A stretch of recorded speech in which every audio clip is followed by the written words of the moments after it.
mamimili po kayo kung tayo ba ay babalik, kung tayo ba ay babalik sa panahon na gusto na ating mga liderato ay ang Pilipinas magiging probinsya na ng China. Sana naman di na po tayo babalik sa nakaraan na ibinubugaw ang ating bayan bilang sugalan ng mga dayuhan. Hindi lang natin ng isang araw. Wala daw pag-asa. Siguro, kanina wala silang pag-asa. Kaya papatay na lang sila ng 15 na senador. Ay talaga, sabagay. Mahirap naman yung ibang tao. Ang iniisip lang nila, ang kaisa-isang solusyon sa lahat ng problema ay pumatay pa ng Pilipino. In the mood pa rin kayo dahil nakikita ko sa ngiti ninyo, parang Valentine's Day pa rin.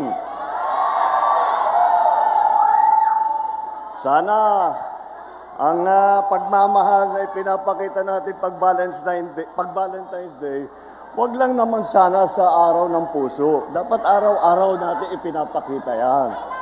Yan po ang pangako ng ating mga kandidato. Araw-araw na sila ay nakaupo at nasa posisyon, araw-araw ipapakita nila, ipaparamdam nila ang kanilang pagmamahal para sa Pilipinas.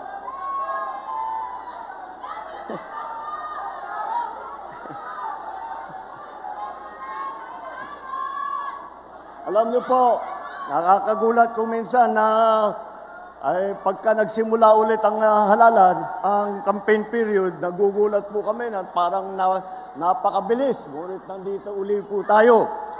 Ngunit, alam niyo po, kahit na national lang ang nagsimula ngayon at nandito ang ating mga national candidate, meron po tayong kasama na kumpleto na ticket sa buong Pilipinas na siguro mga 18,200 ang kandidato ng alyansa. At yan po ay buong buo, solid na solid, kagaya po ng ating mga kandidato para sa senador. Bakit po ganun? Bakit yung ibang partido, bakit yung ibang magdagsasama ay hindi makapagbuo ng mabigat na tiket? Dahil po, ang kanilang iniisip lamang ay kung paano nila tutulungan ang kanilang sarili at manalo ng eleksyon. Ngunit dito po sa alyansa, kaya po ang tawag sa amin ay alyansa dahil meron kaming paniniwala na lahat ng kailangan gawin para sa ating bansa ay kailangan magtulungan lahat ng Pilipino, lalong-lalo na ang mga opisyal na magiging senador, lalong-lalo na ang mga nakaupo sa taas sa matataas na opisina. Alam niyo po, kung minsan nakikita natin yung ibang partido, hindi sila nagugulat sila, natatakot yata sila sa inyo. Dahil pagka nakita ang line-up ng alyansa, kung ano-ano na sinasabi, narinig lang natin ng isang araw. Wala daw pag-asa. Siguro, kanina wala silang pag-asa, kaya papatay na lang sila ng 15 na senador. Ay talaga, sabagay. Mahirap naman yung ibang tao. Ang iniisip lang nila, ang kaisa-isang solusyon sa lahat ng problema ay pumatay pa ng Pilipino. Nakakapagtaka kung bakit ganun. Ngunit, maintindihan mo rin.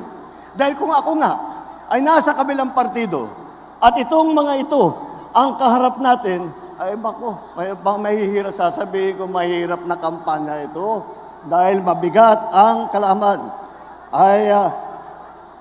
Mabigat ang kalaban dahil tignan yung muna kung tikilatisin natin sila ng isa't isa. Napakatingkad po ng mga record nila, napakaganda ng kanilang mga naging performance sa kanilang iba't ibang inupuan na mga posisyon sa pamahalaan. Kapag naman, kahit isa-isa sila magaling, pinagsama-sama pa natin silang lahat, ay talagang nakakagulat na ang kanilang tibay at lakas. Isipin nyo lang po, dito po sa ticket ng alyansa, 8 po ang naging senador na. Kaya alam na po nila yung trabaho. Sila po, si Senator Cayetano, Senator Lacson, Senator Lapid, Senator Marcos, Senator Pacquiao, Senator Rubilla, Senator Soto, Senator Tolentino. Nakita nyo naman po, eto mga nakaharap po sa inyo, sila ay sanay na kapag upo nila, pagka naluklok sila sa kanilang hinahabol na posisyon, hindi na po sila magtataka kung ano yung gagawin nila. Hindi na po magtatanong kung kani-kanino, kung anong dapat gawin. Alam na po nila ang trabaho nila. Alam na po nila kung sino kailangan kausapin. Alam na po nila kung ano ang pinakamainam na paraan para mabigyan tayo ng mas magandang serbisyo. At bukod pa ron, hindi lang naman sa Senado, marami po sa ating mga kandidato ay dumaan din sa mababang kapulungan o sa Kongreso, House of Representatives. Naging congressman po, Congressman Abalos. Naging congressman po, Congressman Binay. Congressman Cayetano, Congressman Marcos, Congressman Pacquiao, Congressman Tulfo, Congressman Villar. Kaya't nakikita mo po ninyo, hasang-hasa na itong ating mga kandidato sa trabaho ng lehislatura. At iba pa naman, at iba sa kanila, hindi lamang sa lehislatura, kung hindi rin sa cabinet positions. Dahil po, si Secretary Abalos, noong pumasok po kami, siya ay DILG Secretary. At si Erwin Tulfo naman, siya ay hinawakan niya ng napakagandang performance sa DSWD.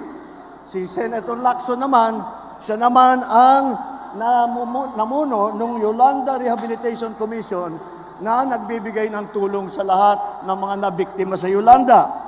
At si Tolentino ng MMDA, ang una, siya po ay MMDA na chairman. At masasabi ko po sa inyo, nung nandun po kami sa Tacloban at nag-aantay kami ng tulong, nag-aantay kami ng dadalhin ng mga gamit, ng mapagkain para sa mga nabiktima. Ang una pong dumating sa Tacloban na may dalang heavy equipment para ayusin, para i-clear yung mga kalsada, para hanapin yung mga buhay pa na nalibing, ay si Senator Tolentino po. Siya ang unang nakarating sa Tacloban.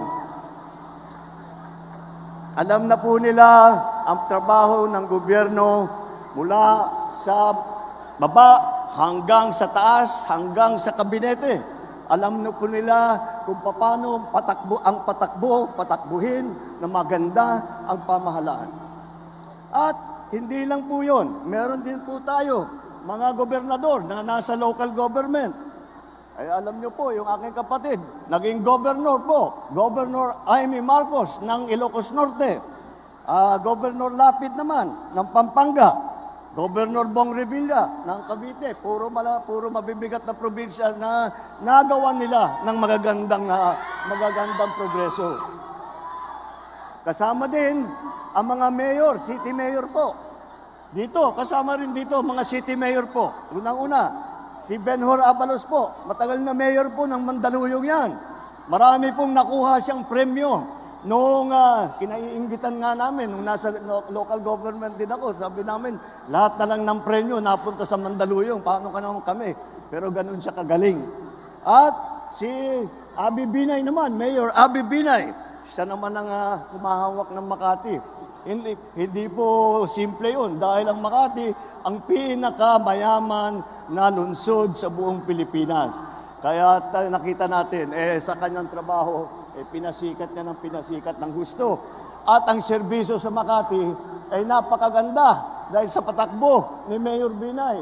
Alam niyo po, halos lahat para sa mga matatanda, para sa lahat na may sakit, libre po lahat. At saka pag umabot ka ng 100 years old, bibigyan ka pa ng cake. Talaga naman, nakita mo kung gaano kaganda ang patakbo ng ating mga kandidato rito. At hindi po makakalimutan ang boses ng kababaihan. Dahil 4 po sa kandidato natin ay babae na hindi lang na dahil lang babae sila ay maaasahan. Hindi po. Kilala ko po silang lahat. Lahat po sila ay napakatapang. Sila po ay masigasig na ipaglalaban ang karapatan ng ating mga kababaihan, magkakaroon ng malakas na boses sa Senado para sa kababaihan. Pagdating naman, kung saan sila nanggaling, ay iba-iba po nanggaling. Baka sabihin po ninyo, alam lang nila yung Maynila, alam lang nila yung Luzon. Hindi po totoo yun. Dahil, tignan po natin, unang-una, alam niyo naman, si Manny Pacquiao, Manny Pacquiao ng Sarangani, Jensan, si Erwin Tulfo, ay lumaki sa Davao, del Norte. Davao Oriental, at saka sa Sulu, kung saan nakadestino yung kanyang ama na nagpakita ng kabayanihan. Ang unang Vicente Soto po, ang unang Senator Vicente Soto po ay galing po naman sa Cebu. Kaya't ang mga ninuno ng ating butihing dating Senate President ay siya po, ay mga ninuno niya po ay galing naman ng Cebu. Alam niyo naman din po ay kami ni Amy, ang nanay po namin, waray-waray. At ang mga ninuno ni Camille Villar ay galing naman, sila naman ay galing Iloilo, mga Ilonggo po. Kaya makita mo, hindi lang magaling ang ating mga kandidato sa kanilang trabaho, hindi lang sila nagmamahal kung hindi nauunawaan nila at nalalaman nila kung ano ang hinihiling at kinakailangan ng taong bayan kahit sa buong Pilipinas, hindi lamang doon sa mga lugar na pinanggalingan nila.